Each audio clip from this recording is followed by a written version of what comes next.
I have a client who got hooked on a podcast called Deep Pockets, which does a fantastic job of getting people both excited and educated about real estate investing.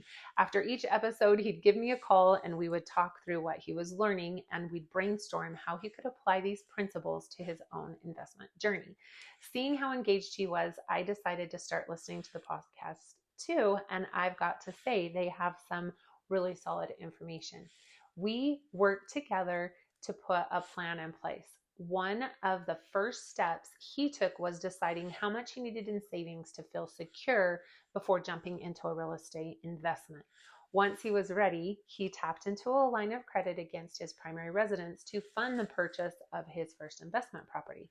With help from a lender, we crunched the numbers, ensuring that the rental income would at least cover the mortgage. He's not making a ton of cash right now, but he understands the long-term gain, building substantial equity over time as the property appreciates.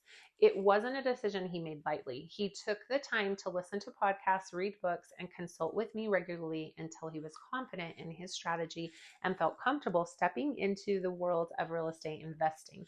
It's been rewarding to watch his journey unfold, and it's a great reminder that with the right preparation, education, and support, anyone can be successful as an investor. Have you ever thought about your first steps in real estate investment and what that might look?